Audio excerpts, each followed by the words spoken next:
El campo de Katze era feo de una manera constante, tierra plana, viento que no descansaba y un cielo gris que nunca terminaba de decidir si llovía. Aurel lo veía por segunda vez en su vida y le gustaba menos que la primera. La ley imperial era simple. Cada casa noble aportaba a la guerra anual según su tamaño. La casa Ludenberg, que ya no era pequeña, aportaba 16 hombres equipados, 6 carros de suministros, medicinas y un miembro de la familia que respondiera por todo eso con su nombre. Los primeros años había ido Cedric, y volvía con el estómago revuelto y el ánimo peor. En cuanto Aurel tuvo edad para representar a la casa sin que nadie hiciera comentarios, el deber pasó a él, con un permiso firmado y sellado que costó más de lo que valía el papel, y con una orden de Eleonora que no admitía interpretaciones: los carros, sí; la primera línea, jamás. A sus 14 años, Aurel era el proveedor más joven del ala sur del campamento. También era el único que revisaba las entregas en persona, saco por saco, con un cuaderno en la mano. Casa Ludenberg. 16 hombres, 6 carros, medicinas de sobra. Otra vez son los únicos que traen vendas que no se deshacen, Dijo el intendente del ala sur, un capitán viejo con la voz gastada por 20 campañas. Las vendas malas salen caras, capitán. Se pagan 2 veces, en tela y en hombres. Respondió Aurel. Si todos los nobles pensaran así, esta guerra hasta daría gusto, Dijo el capitán, y firmó el recibo sin regatear. Aurel guardó su copia. Había aprendido que en la guerra los papeles se perdían justo cuando alguien debía dinero. La batalla, si podía llamarse así, ocurrió al 4.º día, lejos de los carros. Los 2 ejércitos formaron, se gritaron, chocaron en el centro durante 1 hora y se separaron cuando el viento trajo lluvia. Desde la loma de suministros, Aurel vio la línea imperial avanzar y retroceder como una mancha oscura y no sintió nada parecido a la gloria. Sintió que estaba contando sacos de grano al lado de un matadero que ese año, por suerte, trabajó poco. Los heridos llegaron a la retaguardia por la tarde. No eran muchos. Uno era de los suyos, un muchacho de la leva Ludenberg con un corte feo en el antebrazo. Aurel lo sentó, le lavó la herida con lo que Roberdic le había enseñado a usar y lo vendó sin que le temblaran las manos. Joven amo, esto lo hace mejor que el barbero del regimiento, Dijo el muchacho, pálido pero entero. El barbero del regimiento atiende a 200. Yo te atiendo a ti. No es mérito, es aritmética. Respondió Aurel. Esa noche, cargando cajas bajo la lluvia, notó otra vez lo que llevaba años notando: no se cansaba cuando debía. Los porteadores adultos paraban a resoplar y él seguía, y tenía que acordarse de fingir fatiga para no llamar la atención. No sabía por qué su cuerpo era así. Había dejado de esperar que alguien se lo explicara. Decían que del otro lado del campo estaba el capitán de los guerreros del reino en persona. Aurel no lo vio, y lo agradeció. En la historia que recordaba, este campo tenía reservado un día mucho peor que todos estos juntos.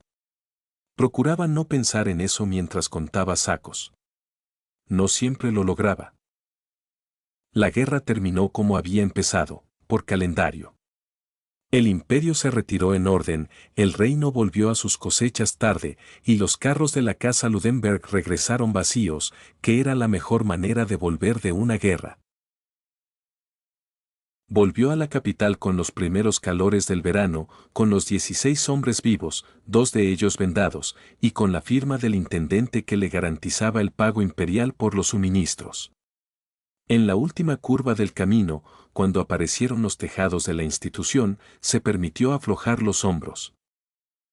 La institución Ludenberg ya no era una casa con aulas. Ocupaba un sector entero de la capital, en una de las zonas buenas, donde antes solo había mansiones de nobles venidos a menos y jardines que nadie cuidaba. La vieja mansión, la casa Orland, la propiedad del notario retirado, el antiguo taller de carruajes y 3 solares más se habían unido bajo un mismo plan, edificio por edificio, año tras año. Buena parte era construcción nueva. Aurel había metido mano en los planos, techos que no filtraban, salones altos con ventanas grandes para aprovechar la luz, corredores anchos que no se atascaban a la hora de cambio, un sistema de canales que sacaba el agua de lluvia lejos de los cimientos. Cosas simples que casi nadie hacía y que hacían la diferencia. El resultado era mejor y más sólido que la mitad de lo que ya existía en el barrio, pero por fuera respetaba el estilo de la zona, piedra clara, cornisas labradas, tejados de la misma inclinación. La ley imperial lo exigía, y a Aurel le convenía obedecer. Una casa que se hacía notar demasiado, se hacía vigilar demasiado. Adentro había patios de entrenamiento con suelo de arena, grandes salones de estudio, un salón de esgrima con las paredes forradas, biblioteca, comedor común, dormitorios de internos, y un auditorio de gradas de madera donde se hacían las demostraciones de fin de temporada. De lejos ya no parecía una escuela para niños ricos. Parecía una universidad de verdad, chica pero seria. Y se llenaba. Nobles menores, hijos de comerciantes con dinero, y desde hacía 2 años algunos alumnos llegados de fuera del imperio, mandados por familias que habían oído que en la capital de Baarut había un lugar donde de verdad enseñaban. Solo faltaba la esquina noroeste, una panadería cuyo dueño juraba que no vendería jamás. Garrick le compraba pan una vez al mes, sin apuro, para mantener la conversación abierta. Arche lo esperaba en el portón, con tinta en los dedos y el ceño de siempre. Tenía 16 años y todavía le llevaba media cabeza de estatura, cosa que a ella le parecía justa y a él, cada vez más provisional. Lo revisó de arriba abajo sin disimulo, brazos, cuello, la manera de caminar. ¿Entero? Preguntó Arche. Entero. Ni siquiera vi la batalla de cerca. Respondió Aurel. Bien. Que siga así. Dallo Archie. Después le sacudió el polvo del hombro con 2 dedos y se dio la vuelta antes de que él pudiera decir nada. Aurel la siguió hacia el patio. Ninguno de los dos mencionó que ella llevaba 1 hora esperando en el portón, ni que él había apurado a los carros desde el amanecer. Volvió. Aurel volvió. Gritó Ureirica desde la galería, y bajó las escaleras con Kuderica detrás. Ya no eran las niñas que gateaban por la casa Furt. Tenían 10 y 11 años, uniformes de estudio y la costumbre de tratar la institución entera como territorio propio. Se le colgaron una de cada brazo y le exigieron el informe completo de la guerra, con la condición de que fuera aburrido, porque Eleonora les había prometido que la guerra de Aurel era la más aburrida del imperio. Conté sacos de grano durante 18 días. Dijo Aurel. Y ya. Preguntó Kuderica, decepcionada. Un carro se atascó en el barro 2 veces. Eso está mejor. Dijo Ureirica con seriedad de jueza, y las 2 se fueron corriendo a clase antes de que Brita las viera fuera de horario.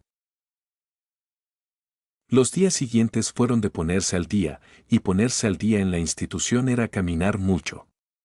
En el salón arcano, Ninja daba clase a los intermedios.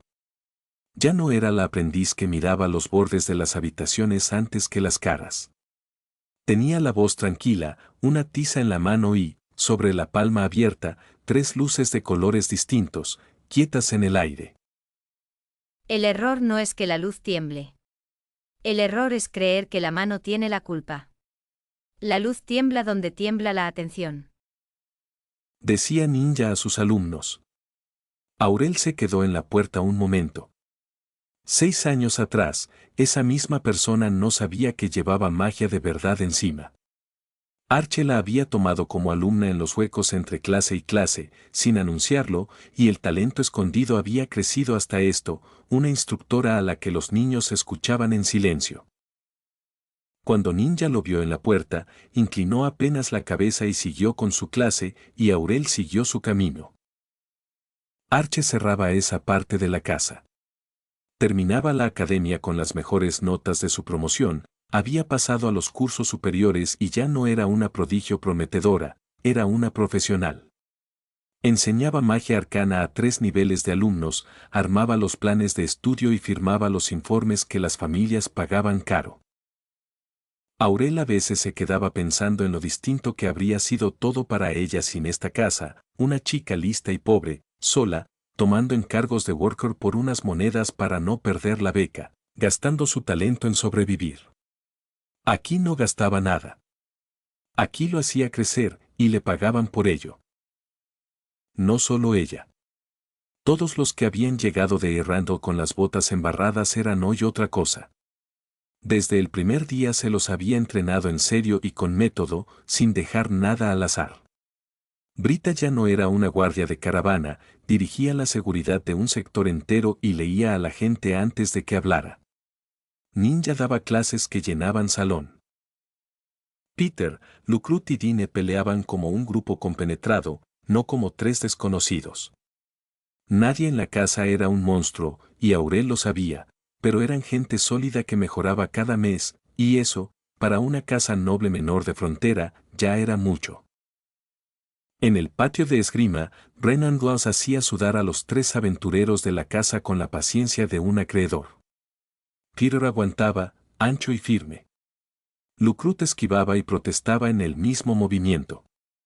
Dine encajaba los golpes que no podía evitar y no gastaba aire en quejarse.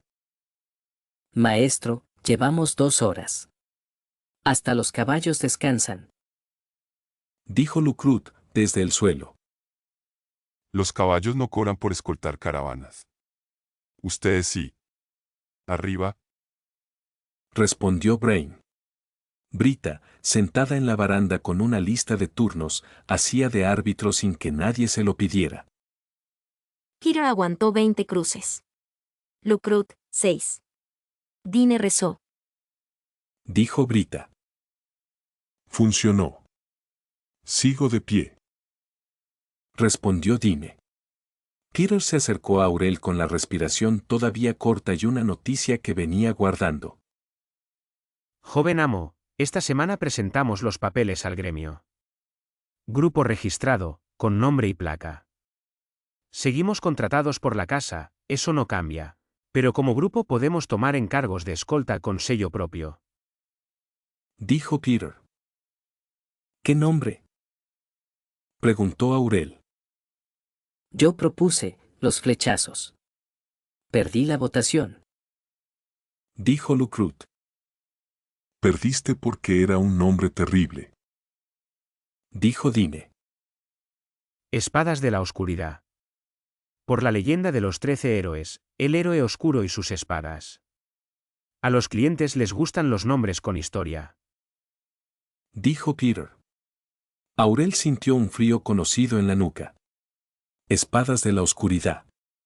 El nombre había llegado solo, sin que él lo empujara, años antes y en el país equivocado. Sonrió lo justo para que no se notara nada. Es un buen nombre. Dijo Aurel. Si algún día aceptan una maga, avisen. Dijo Ninja desde la galería, medio en broma. Lucrut le contestó con una reverencia de teatro. Aurel guardó la escena en la memoria, con cuidado, sin saber si era una buena señal o el mundo acomodándose solo a la historia que él conocía. Tu turno, señorito. La guerra no cuenta como entrenamiento si te la pasaste contando sacos.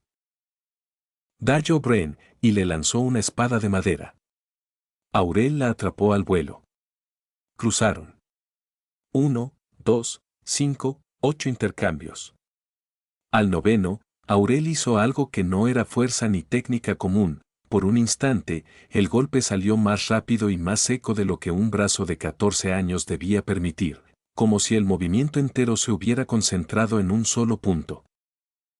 Brain lo desvió por experiencia pura, pero tuvo que retroceder medio paso. Al 10º le barrió la espada y le apoyó la punta en el pecho, y se quedó mirándolo un momento más de lo normal. Eso último fue un arte marcial. Un golpe perforante, mal hecho, pero un arte. La mayoría de los soldados que conocí murieron sin sacar uno solo. Tú lo sacaste sin que nadie te lo enseñara. Dijo Brain. No sonaba impresionado. Sonaba con cuidado. Lo copié de verte a ti. Respondió Aurel. Verme no basta. Yo tardé años y estuve a punto de morir varias veces. Escúchame bien, porque esto no es un elogio. En toda mi vida no vi a nadie de tu edad hacer lo que tú acabas de hacer. Hace un año aguantabas 3 cruces. Hoy aguantaste 10 y me hiciste retroceder. En pura esgrima ya estás casi donde a mí me tomó décadas llegar, y a los mejores hombres que conocí les tomó la vida entera. Los cuerpos no mejoran así, muchacho. No a tu edad. No sin pagar algo. Dijo Brain. No recuerdo haber pagado nada. Respondió Aurel. Era la verdad. Eso es lo que me preocupa. Dijo Brain. Después bajó la espada de madera y le habló más despacio, sin dureza. Y no te creas invencible por eso. Tienes el cuerpo y no tienes lo otro, nunca mataste a nadie, nunca peleaste con miedo de verdad, nunca sentiste a alguien queriendo abrirte de arriba abajo. Eso no se entrena en un patio, y el día que te falte, todo lo demás te sirve la mitad. Y aunque llegues a lo más alto que un humano puede llegar, muchacho, y vas camino a eso, hay cosas en este mundo frente a las cuales el humano más fuerte que haya existido no es nada. Reza por no cruzarte con ninguna. Dijo Brain, y dio por terminada la clase. Aurel se quedó con la espada de madera en la mano. Más fuerte cada año, más rápido cada año, la luz de su magia más firme cada año, artes marciales que le salían solas y ninguna explicación en 9 años de buscarla. Había aprendido a usarlo y a esconderlo. Entenderlo era otra cosa. Y la última frase de Brain se le quedó pegada, porque Aurel sí sabía qué clase de cosas había en este mundo. El despacho olía a lacre y a tinta fresca. Garrick tenía las cuentas del semestre en 2 columnas y una carta de Randall abierta sobre la mesa. La letra redonda de Bertram Lantier se reconocía desde lejos. Su emperador y mi reino juegan a la guerra cada primavera y usted y yo vendemos lámparas todo el año.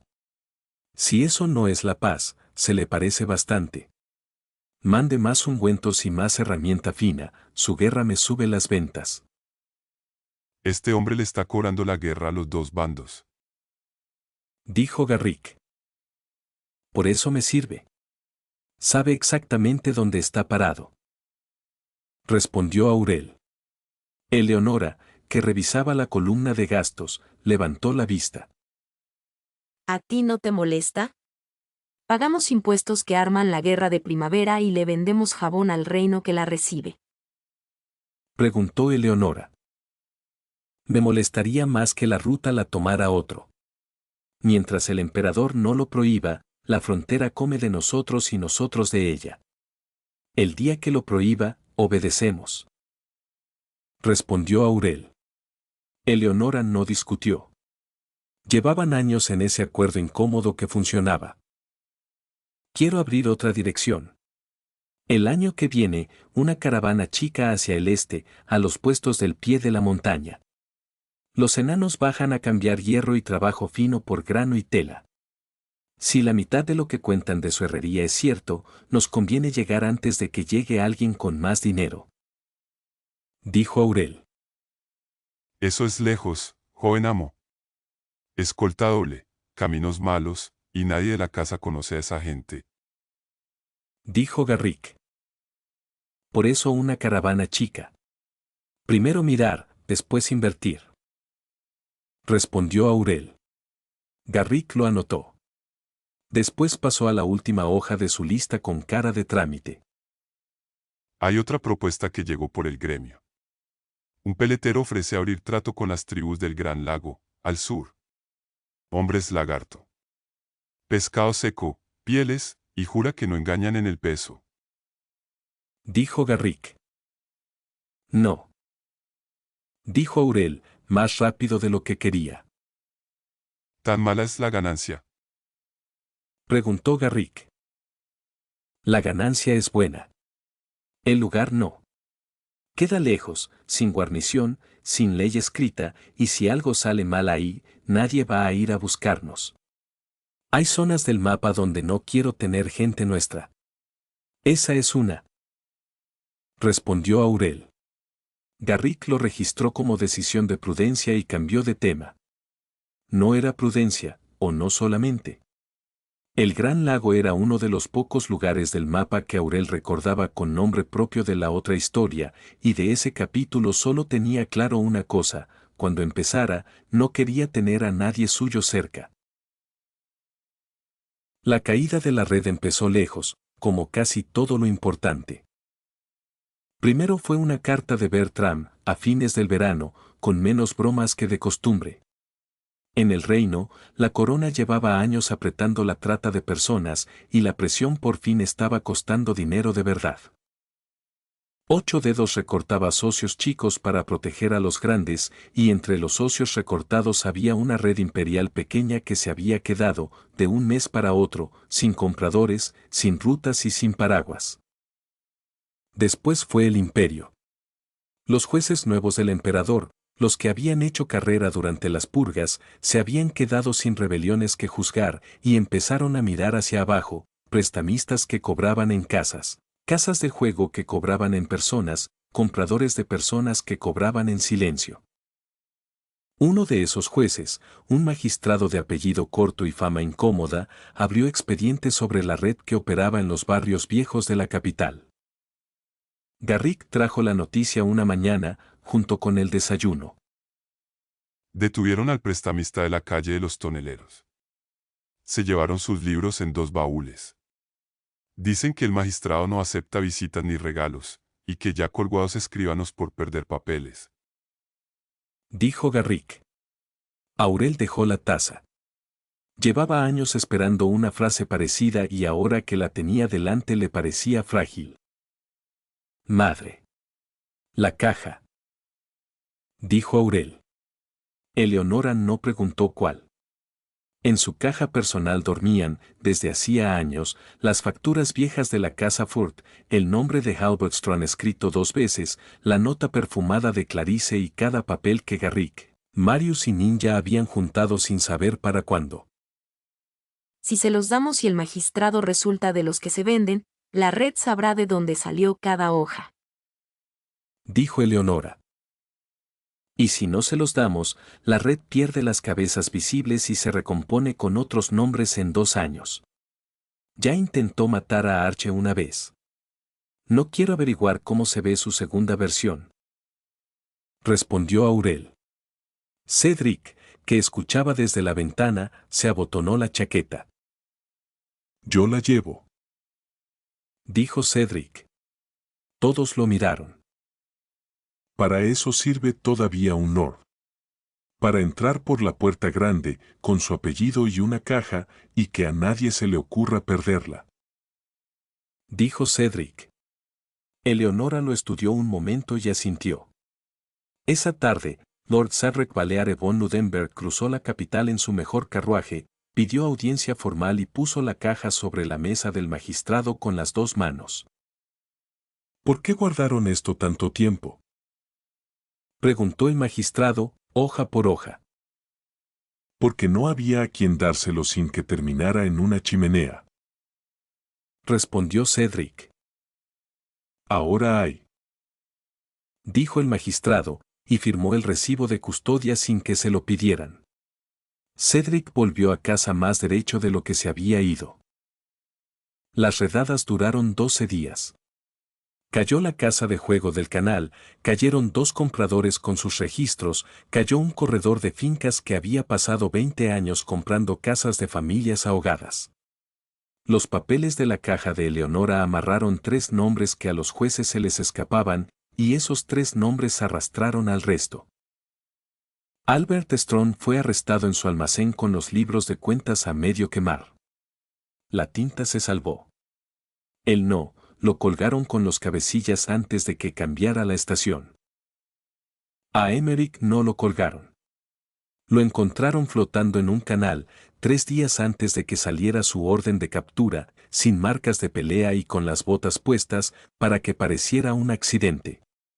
Nadie preguntó demasiado. La red había limpiado sus propios cabos sueltos antes de que los jueces llegaran a ellos, y el muchacho que una vez apostó una casa noble en una mesa de vino resultó ser eso, un cabo suelto, de los baratos. Y esa era la parte que a Aurel no lo dejaba dormir tranquilo. Emmerich no se había limpiado solo. Alguien había dado la orden, alguien con mano fría y suficiente poder para hacer callar a un socio antes de que hablara. Los jueces colgaron a los prestamistas, a los compradores, a los corredores, pero en ninguna confesión, en ningún libro, apareció el nombre del hombre que años atrás había presidido aquella mesa desde la sombra y había pedido paciencia. La red tenía cabeza visible y cabeza escondida. Cayó la visible. La otra cortó las amarras, se hundió en la ciudad y desapareció sin dejar una firma. Aurel lo anotó en el cuaderno operativo, entre las cuentas y las guardias, con una línea seca, el de la sombra sigue suelto. Sin nombre. Sin cara. Pendiente. Los libros de Halbergström se leyeron enteros en el juzgado, y Garrick consiguió copia de las páginas que importaban. Aurel se las llevó a Ninja en persona, porque había cosas que no se delegaban. Ninja leyó 2 veces la entrada, una línea de hace años con las señas que conocía de memoria, el pueblo, el mes, el precio. Está viva. ¿O lo estaba cuando la vendieron? Dijo Ninja. Le temblaba el papel en la mano. Revendida fuera del imperio. A la capital del reino. Dijo Aurel. Ya había hecho su propia averiguación por la vía de Bertram, y la respuesta había llegado en una carta corta, sin adornos ni bromas. La casa que la tiene no vende de vuelta. Pertenece a gente con la que ni yo negocio. No pregunte más por esta vía, las preguntas también dejan huella. Voy a ir a buscarla. Dijo Ninja. ¿A la capital del reino? ¿A una casa de 8 dedos, tú sola, con tus ahorros y una placa de instructora? Preguntó Aurel. No lo dijo con crueldad. Lo dijo despacio, porque cada palabra era verdad y las verdades de ese tamaño había que ponerlas enteras sobre la mesa. Llevo años esperando. Me dijiste que el día que tuvieras con qué la buscaríamos. Tienes una manzana entera, Aurel. Dijo Ninja. Casi nunca lo llamaba por el nombre. Aurel aguantó la mirada. Tengo una manzana entera en el imperio. Del otro lado de la frontera tengo un socio gordo que me acaba de escribir, no pregunte más. Contra esa gente, hoy, todavía pierdo. Y si pierdo yo, pierde ella, la esconden, la mueven o la matan. No te estoy diciendo que no. Te estoy diciendo que todavía no, igual que la primera vez, y sé exactamente cuánto duele que te lo diga. Respondió Aurel. Ninja cerró los ojos. Cuando los abrió, dobló el papel con cuidado y se lo guardó contra el pecho. El día que puedas, no me avises. Llévame. Dijo Ninja, y volvió a su salón de clases, porque los alumnos esperaban y ella no era de las que faltaban. Esa noche, Aurel escribió en el cuaderno de cubierta oscura, el que Arche le había regalado años atrás. Tuare, viva, vendida a la capital del reino. Casa ligada a 8 dedos. Pendiente. La palabra, pendiente, llevaba tanto tiempo escrita en ese cuaderno que la tinta de la primera vez ya era de otro color. La residencia Ford había envejecido igual que su dueño. Quedaban 3 criados de los 20 de antes, la mitad de las habitaciones cerradas, y en las paredes se veían los cuadrados claros donde habían colgado cuadros que ya nadie recordaba. Esa noche, Lord Ford volvió tarde del juzgado. Había pasado la tarde entera firmando. Les di todo. Las cuentas, las cartas, los nombres de tus amigos. Mi firma al pie de cada hoja. dijo Lord Ford desde la puerta del comedor. No lo dijo con rabia. Lo dijo con el alivio extraño de quien lleva años cargando algo y por fin lo suelta. Clarice estaba junto al aparador, sirviendo vino en 2 copas, con la calma de siempre. Lo sé. ¿Me lo contaron antes de que salieras del juzgado? Todavía me quedan 2 o 3 oídos en esta ciudad, aunque ya no me quede nada más. Dijo Clarice. Mañana vienen por ti. Dijo Lord Ford. Mañana. Repitió Clarice, y le alcanzó una copa. Él no la tomó de inmediato. Se quedó mirando a la mujer que había gobernado su casa durante años sin firmar un solo papel. ¿Sabes qué es lo más triste? Que no te odio. Me odio a mí. Tú hiciste tu trabajo. El que abrió la puerta, firmó los pagarés y vendió las joyas de Mireille fui yo. Dijo Lord Ford. No te des tanto crédito. Te habría desplumado cualquiera. Yo solo llegué primero. Dijo Clarice. Lord Ford soltó una risa corta y gastada. Tomó la copa. Hice una sola cosa bien en 15 años. Dejé ir a mi hija con los Ludenberg cuando mi firma todavía valía algo. Es lo único que pienso contarle a Mireille cuando la vea. Dijo Lord Ford. Entonces brinda por eso.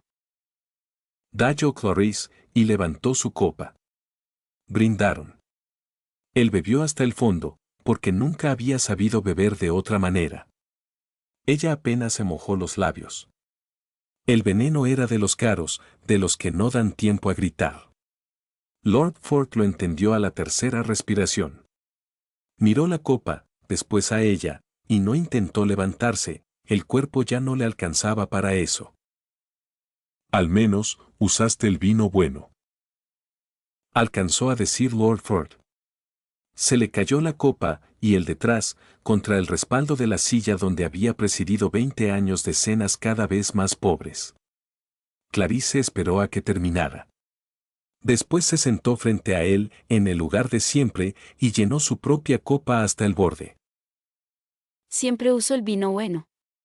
Es lo único que nunca te perdoné, haberte creído que era por ti. Dijo Clarice al comedor vacío. Miró la casa una última vez, las paredes con cuadrados claros, la mesa demasiado larga para 2 personas. A mí nadie me cuelga en una plaza. Dijo, y bebió hasta el fondo. Los hombres del magistrado rompieron la puerta al amanecer. Llegaron con una orden de captura y se fueron con 2 actas de defunción. La noticia llegó a Ludenberg con el desayuno. Garrick recibió al mensajero del juzgado en la puerta, leyó el aviso 2 veces y fue a buscar a Eleonora antes que a nadie. Fue Eleonora quien subió a la sala donde Archie corregía exámenes, cerró la puerta y se lo dijo sin rodeos, porque conocía a Archie y sabía que los rodeos la ofendían. ¿Quién de los dos? Preguntó Archie, con la pluma todavía en la mano. Los dos. Respondió Eleonora. Archie se quedó muy quieta. Después dejó la pluma, alineó los exámenes en una pila pareja y se miró las manos. Tengo clase en 1 hora. Dijo Archie. Hoy no tienes clase. Dijo Eleonora, y no fue una sugerencia. Se quedó con ella. No la abrazó, porque Archie no estaba lista para eso, pero no la dejó sola en ningún momento, y cuando Archie por fin preguntó, con voz plana, si su padre había sufrido, Eleonora le dijo la verdad, que el juez creía que no, que había sido rápido. Aurel la encontró por la tarde en el archivo, sentada en el suelo entre 2 estantes, con un papel viejo en las manos. Era el contrato de compromiso de hacía casi 9 años. Ella miraba la firma de su padre al pie, una firma derecha, segura, de cuando todavía firmaba derecho. Firmaba bonito. Dijo Archie, sin levantar la vista. Sí. Dijo Aurel, y se sentó a su lado en el suelo, sin pedir permiso y sin tocar el papel. Se quedaron así un rato largo, entre el olor a polvo y tinta vieja, sin que ninguno de los dos necesitara llenar el silencio. El funeral fue chico y gris. La corona había tomado la residencia Ford para pagar a los acreedores, así que el velorio se hizo en una capilla prestada, con más bancos que gente. Fueron los Ludenberg completos, las 2 hermanas de negro, 3 nobles viejos que llegaron por protocolo y se fueron por aburrimiento, y una criada anciana de la casa Ford que lloró todo lo que nadie más lloraba. Yo lo conocí mozo, señorita. Bailaba mejor que nadie en 3 provincias. Su señora madre lo eligió por eso, contra media familia. Le dijo la criada vieja a Arche, apretándole las manos. Y ahí, no antes ni después, a Arche se le quebró algo. No lloró fuerte. Le corrieron 2 lágrimas, las dejó correr, y no se soltó de las manos de la anciana hasta que terminó de escucharla entera. Aurel estuvo a su lado todo el tiempo. En el momento en que bajaron el cajón, le buscó la mano y ella se dejó encontrar. Nadie los miró. Kuderica y Yureidica, una a cada lado de Eleonora, entendían a medias, habían visto a su padre tan pocas veces en los últimos años que lloraban más por su hermana que por él. Una semana después, Cedric firmó ante el magistrado la tutela formal de Kuderica y Yureidica Furt. Las deudas de la casa Furt habían muerto con la liquidación de la residencia, el apellido quedó limpio, sin propiedades y sin acreedores. 3 hermanas y un nombre sin cadenas, eso era todo lo que quedaba, y era más de lo que había quedado nunca. Mientras yo viva, nadie vuelve a ponerles precio, dijo Cedric al volver del juzgado, y colgó el acta de tutela en el despacho, al lado de los títulos de propiedad, como si fuera uno más. Esa noche, Arche y Aurel se quedaron en el patio chico de la casa vieja, donde no llegaba el ruido de los dormitorios. Ella tenía una taza de té que no estaba tomando. ¿Sabes qué es lo raro? Respiro distinto desde el funeral. Y me da vergüenza. Dayo Archie. Cargaste esa casa desde los 8 años. Pagaste sus deudas, esquivaste a sus buitres y sobreviviste a su cuchillo. Lo que respiras ahora no es alegría de que haya muerto. Es que ya no hay nada tirando de ti hacia abajo. Dijo Aurel. No lloré por él, ¿sabes? Lloré por el que bailaba. Ese se murió hace mucho tiempo, recién ahora lo enterramos. Dayo Archie. Se quedó mirando el fondo de la taza. La casa Ford ya no existe. Somos 3 hermanas y un apellido sin deudas. Dayo Archie. ¿Y esta casa? Dijo Aurel. Arche lo miró de costado, con esa media sonrisa que usaba cuando él tenía razón y ella no pensaba decírselo. Apoyó la cabeza en su hombro. Se quedaron así, mirando el patio a oscuras, hasta que Kuderica vino a buscarlos para la cena y fingió, con mucha dignidad, no haber visto nada. Pasó el otoño con la institución llena y las cuentas en orden. Pasó la mitad del invierno. Y una noche de fines de invierno, sin aviso, el mundo cambió, aunque en la capital del imperio nadie se enteró de nada. Aurel despertó de golpe, sin ruido que lo justificara. La tercera campana acababa de sonar en el templo del barrio. Sintió una presión en el pecho, un tirón corto, como si algo dentro de él se hubiera enganchado a algo muy lejano. Se sentó en la cama con el corazón apurado. Y entonces lo vio. Letras. Letras grises, flotando a un palmo de su cara, hechas de una luz que no alumbraba nada. Señal externa detectada. Sincronización iniciada. Registro del portador, activo. Estoy soñando. No estaba soñando. Se pellizcó el brazo hasta dejarse marca, encendió la vela, caminó descalzo por el cuarto. Las letras lo siguieron, quietas respecto a él, indiferentes a la vela y a la pared. Cuando pasó frente al espejo, el espejo no las mostró. Eran para él y para nadie más. Tardó un rato en calmarse lo suficiente para pensar, y cuando pensó, pensó directo hacia las letras, como se piensa una pregunta. Las letras cambiaron, y esta vez fueron muchas. Aurel Baleare von Ludenberg. Raza, humano. Karma, positivo. Nivel, 24. Camino, múltiple, sin fijar. Clases, aprendiz de mago de luz, espadachín, administrador, instructor. Títulos, renacido. El que despierta a otros. Señor de casa menor. Maestro sin diploma. Vínculo alma-cuerpo, 74%. Ritmo, estable. Aurel leyó la lista 2 veces, y lo que lo heló no fue el reparto. Fue el número. 24.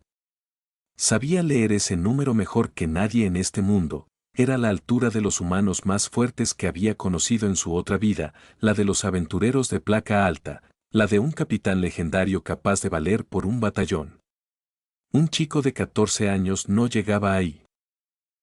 Y menos un chico que había repartido su esfuerzo en 4 caminos distintos: mago de luz, espadachín, administrador, instructor. Lo normal era que un generalista tan joven estuviera abajo, sumando poco por todos lados. Él estaba arriba, y arriba en todo a la vez.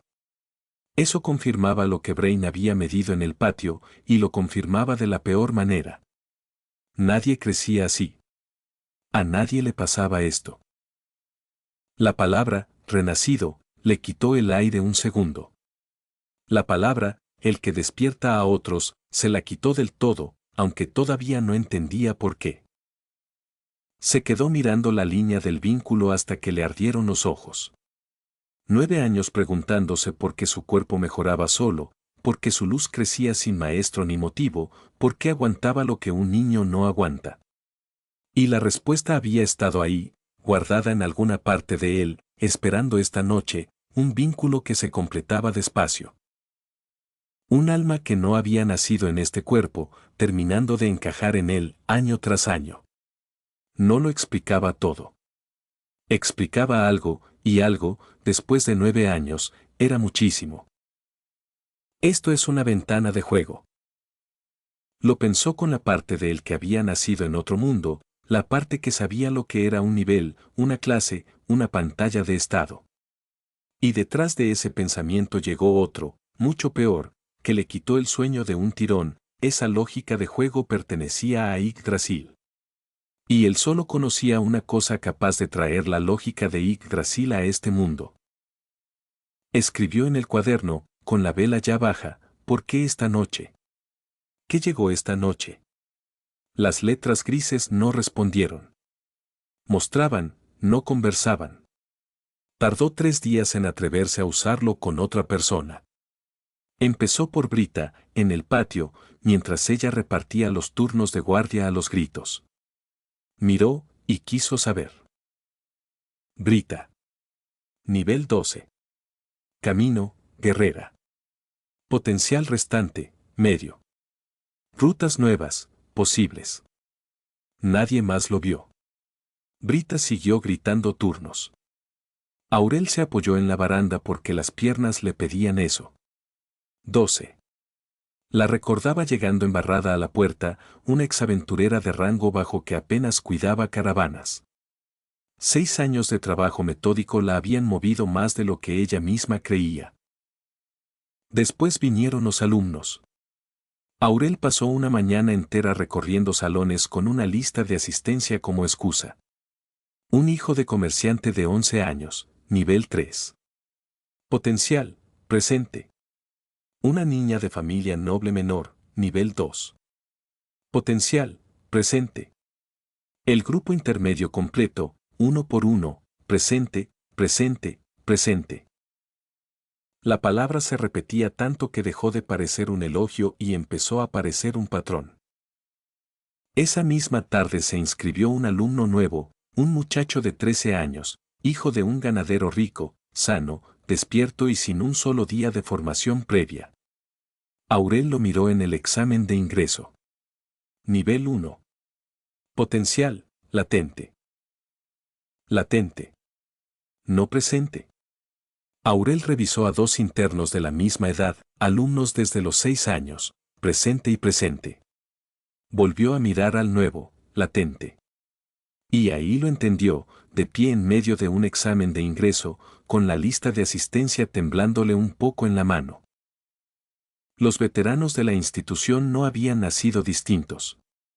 Se habían hecho distintos. Años de respiración, equilibrio, atención, ejercicios arcanos de Arche, disciplina de Roberdic, caídas de Brita, espada de Brain. Cosas que ningún otro niño del imperio hacía desde los 5 años. El potencial no venía en la sangre, o no solo, se abría con trabajo hecho a tiempo. Y Aurel lo había estado abriendo durante años, alumno por alumno, sin saber que abría nada. Miró a Ninja al día siguiente, durante su clase. Ninja. Nivel 13. Camino, maga arcana. Don innato, presente. Potencial restante, alto. Don innato. Esa línea no había aparecido con nadie más. Con Ninja, el registro señalaba algo que venía de nacimiento, además de lo aprendido. Aurel pensó en Arche diciendo, años atrás, que la magia de esa aprendiz era demasiado limpia para hacer solo esfuerzo. 13, y subiendo. En otra vida, esa misma persona había muerto joven en un camino, sin que nadie viera nunca lo que llevaba dentro. Aquí alguien lo había visto a tiempo. Miró a Brain en el patio de esgrima. Brain Unglaus. Nivel 25. Camino, espadachín. Potencial restante, al límite. Rutas nuevas, posibles, difíciles. 25. El número más alto que el registro le había dado a nadie, con distancia. Explicaba por qué en toda la casa no había nadie capaz de tocarle la ropa con una espada, y por qué su advertencia en el patio pesaba tanto. Un hombre así de fuerte le había dicho que aún había cosas en el mundo frente a las cuales no valía nada. Al límite, decía el registro. Y aún así, rutas nuevas, posibles. Hasta un hombre en su techo tenía puertas que no había abierto. A Arche la dejó para el final. Fue una tarde, en la sala de mapas, mientras ella corregía el trazo de un círculo en la pizarra. Arche E. Ralford. Nivel 18. Camino, maga arcana. Potencial restante, alto. Rutas nuevas, posibles. 18. Más que Brita, más que Ninja, más que él, y todavía subiendo. Aurel se quedó mirando el número con algo que no era orgullo, o no solo. En otra historia, esa chica había gastado su talento en encargos de worker por unas monedas y había terminado mal, muy lejos de lo que podía haber sido. Aquí había estudiado con maestros de verdad, enseñado, comido caliente, dormido segura. El número era la prueba de que el camino sí importaba. ¿Hasta dónde puede llegar? El registro refleja el instante. No refleja el destino. Fue la única vez que el registro le respondió una pregunta, y la respuesta fue avisarle que no respondía preguntas. Una instantánea. Un retrato del momento, con una nota al margen sobre lo que podía abrirse si se trabajaba. Posible, no era, seguro. Había que probar, fallar y volver a probar, igual que siempre. La diferencia era que ahora alguien le mostraba dónde valía la pena insistir. Arche notó que la miraba y frunció el ceño desde la pizarra. Otra vez cambiaste. Le dijo Arche esa misma semana, sin saludo previo, cerrando la puerta del despacho a su espalda. ¿Otra vez qué? Preguntó Aurel. Tu poder. La parte apretada que tenías de chico ya no está apretada, está despierta. Y hay algo nuevo. Un hilo delgado que te sale del pecho y no va a ninguna parte. Lo veo y se pierde, como si cruzara una pared que no existe. Nunca vi nada igual en nadie. Dayo Archie. ¿Se ve peligroso? Preguntó Aurel. Se ve raro. Contigo, ya no distingo cuál de las dos cosas es. Respondió Arche. Lo estudió un momento más, esperando. Aurel estuvo a un suspiro de contárselo todo, las letras, los niveles, el hilo, la noche de la tercera campana. Se guardó las palabras a último momento y le supieron amargas. Cuando entienda qué es, te lo digo. Cuando estés seguro de que saberlo no te pone en peligro. Si el hilo hace algo nuevo, te aviso primero. Lo prometo. Dijo Aurel en voz alta. Arche lo miró con la cara de quien sabe que le deben una explicación y decide, por ahora, anotar la deuda. Primero.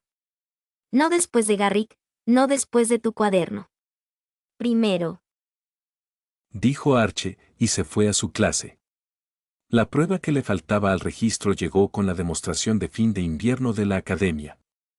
Arche participaba como estudiante avanzada, y las familias tenían un palco lateral.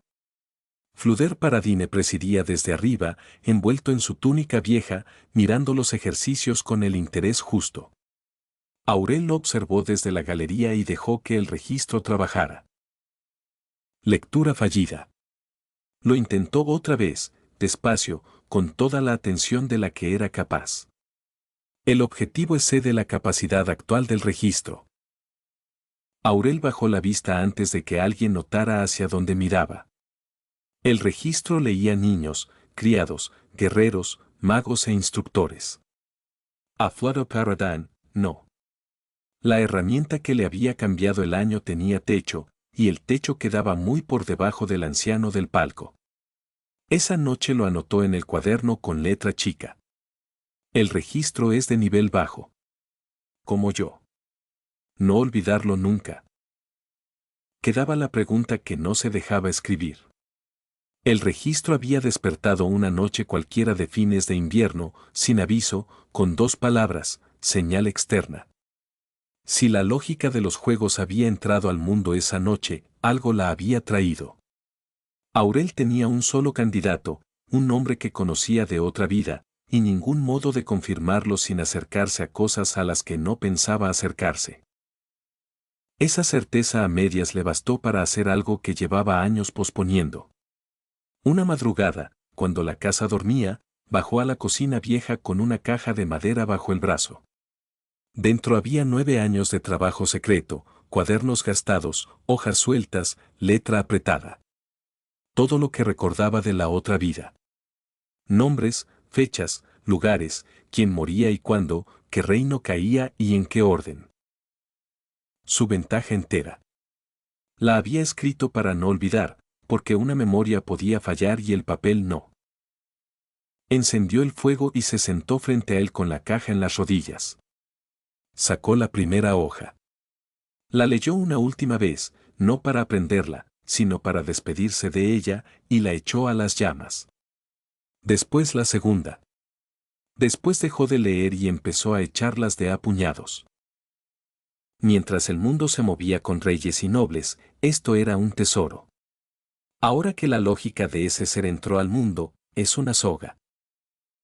El razonamiento era simple y no admitía vuelta. Si el ser que él temía había llegado, entonces tarde o temprano ese ser buscaría a otros como él, gente que supiera demasiado, gente que viniera de otro mundo. Y no habría en toda la creación un cazador más paciente ni más minucioso. Una caja de cuadernos que probara que un noble menor del imperio conocía el futuro y venía de otra parte no era una ventaja, era una sentencia con su nombre escrito. La memoria seguiría en su cabeza, donde nadie podía leerla sin abrirla. El papel, no. Ardió todo. Tardó más de lo que esperaba, porque el papel viejo y apretado arde despacio, y Aurel se quedó hasta el final, removiendo las cenizas con un atizador para que no quedara una sola línea legible. Cuando amaneció, la caja estaba vacía y la cocina olía a humo. Se sintió más desnudo y más liviano al mismo tiempo. Guardó una sola cosa, el cuaderno de cubierta oscura, el operativo, el de deudas, seguridad y cuentas, donde no había una palabra sobre el futuro. Ese podía leerlo cualquiera sin encontrar nada raro. No cambió nada más visible en la casa. No canceló rutas, no levantó muros, no asustó a nadie.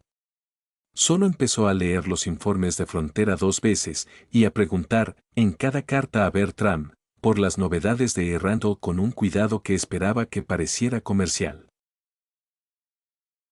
El viaje a Errandle se hizo a comienzos de la primavera, con 3 carros de mercancía imperial y escolta propia, Peter, Lucrut y Dine, ya con placa de grupo y contrato renovado.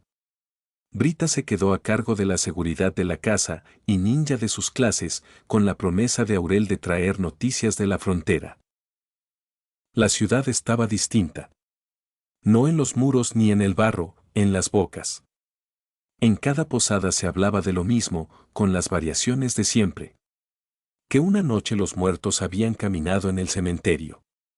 Que detrás había un nigromante y una mujer que mataba por gusto. Y que a los 2 los había parado un aventurero nuevo, un guerrero de armadura negra completa con 2 espadas enormes a la espalda, acompañado por una maga tan hermosa que los rumores no se ponían de acuerdo en describirla. El nombre corría solo, de mesa en mesa, sin necesitar ayuda, Momón. Decían que el gremio le había subido el rango más rápido que a nadie en la historia de la ciudad. Decían que peleaba con una espada en cada mano y que ninguna de las 2 le pesaba. Decían tantas cosas que la mitad tenían que ser mentira. Momón. Armadura negra de pies a cabeza. Dicen que ni para comer se la quita. Yo digo que abajo es feo y le da vergüenza. Dijo Lucrut en la posada, con la boca llena. Yo digo que un hombre que paró solo lo del cementerio puede comer con la armadura puesta donde quiera. Dijo Peter. Aurel dejó la cuchara en el plato, despacio. El nombre le había pasado por encima con el peso exacto de un recuerdo. Armadura negra. 2 espadones. Una maga hermosa y callada. Se obligó a terminar la sopa. Los rumores deformaban todo, él mismo lo había escrito años atrás en su cuaderno. Necesitaba ojos, no tabernas. Bertram Lantier lo recibió al día siguiente con los dedos contando en el aire, que era su manera de estar contento. El joven Lord. Llega en el mejor mes del año. La ciudad tiene héroe nuevo, y los héroes mueven dinero, escolta, posadas, apuestas, cerveza. Hasta mis lámparas se venden más, no me pregunte por qué. Dijo Bertram. ¿Lo ha visto? Preguntó Aurel, con el tono más comercial que tenía. De lejos, en el gremio. Grande, negro, educado. Le mandé ofrecer contrato de escolta por pura codicia y me contestaron que anda ocupado con encargos del gremio. Una lástima. Con ese hombre en la ruta, yo cobraría el doble por carga y usted pagaría encantado. Dijo Bertram, y pasó a los precios de las hierbas sin cambiar de respiración. Aurel lo siguió con la mitad de la cabeza. La otra mitad ya estaba en el gremio. Fue al día siguiente, con Peter, a renovar el registro de escolta del grupo y a sellar el contrato de las hierbas. El gremio de aventureros de Errandle olía a cerveza aguada, cuero y madera vieja. Había fila en el mostrador, anuncios clavados en 3 capas en el tablero y el ruido parejo de siempre. El ruido bajó de golpe. No del todo, a la mitad, que era peor. Por la puerta principal entró un guerrero de armadura negra completa, con 2 espadones cruzados a la espalda y una capa entre roja y negra.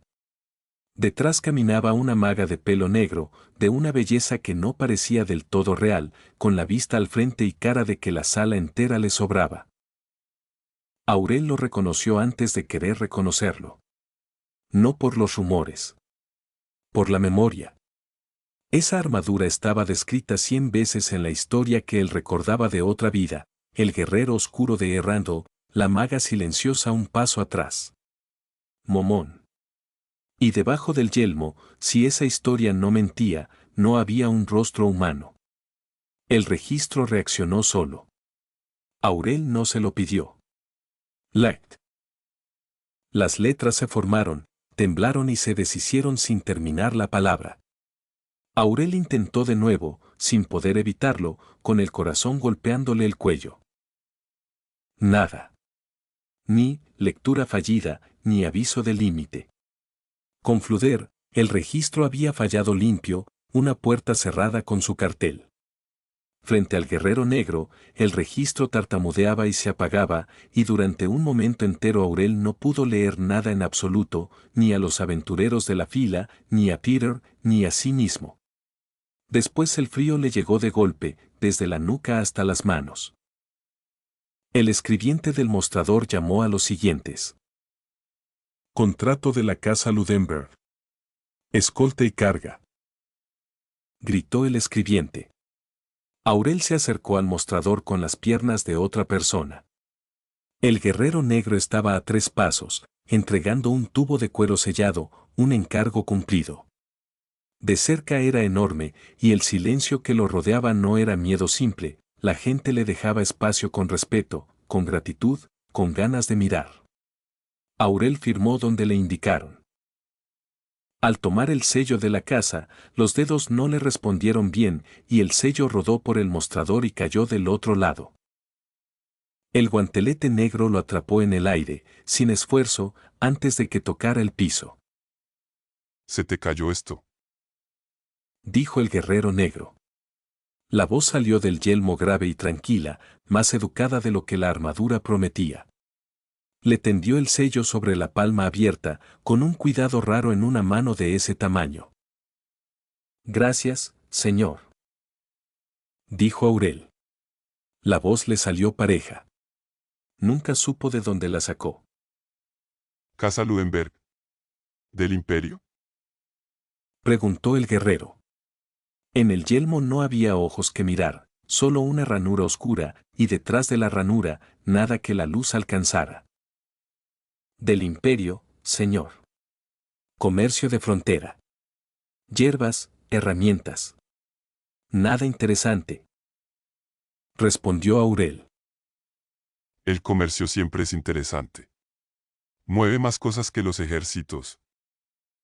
Dijo el guerrero negro, con la calma de quien conversa del clima. Buen viaje de vuelta, joven señor. Los caminos andan revueltos últimamente. Dijo, y se volvió hacia el mostrador a lo suyo, como si la conversación hubiera pesado lo mismo que el sello. La maga de pelo negro miró a Aurel un instante de más, sin ninguna expresión, y después lo borró de su atención por completo. Aurel firmó lo que faltaba sin leer una sola palabra, recogió los papeles y salió a la calle con el paso más tranquilo que consiguió fingir. Peter lo alcanzó en la escalinata. ¿Todo bien, joven amo? Está pálido. Dijo Peter. Cansancio del viaje. Respondió Aurel. Caminó hasta el carro sin apurarse, porque correr llamaba la atención. Subió. Corrió la cortina. Solo entonces se miró las manos, le temblaban. Ya está aquí. Momón. La armadura negra que no debía existir todavía. La maga que no parpadeaba. El registro que frente a él se apagaba entero, cuando ante el mago más poderoso del imperio apenas había cerrado una puerta. Y esa voz grave, tranquila, educada, preguntándole por su casa, sabiendo ahora su apellido y su reino. Afuera, Errando seguía con sus campanas y su barro, igual que ayer, sin saber nada. Aurel se quedó un rato quieto en la penumbra del carro, hasta que las manos le obedecieron. Sacó el cuaderno de cubierta oscura y la pluma, por costumbre de 9 años, para anotar lo único que importaba. Se detuvo con la punta sobre el papel. Se acordó de las cenizas en la cocina vieja, del humo, de la razón por la que las había hecho. Lo que quería escribir era exactamente la clase de línea que ya nunca podía dejar por escrito. Cerró el cuaderno sin marcarlo. La frase se quedó en el único lugar que ese ser todavía no podía registrar, adentro. Momón está en Errando. Empezó. Guardó la pluma. Golpeó el techo del carro 2 veces, y los caballos arrancaron de vuelta hacia el imperio.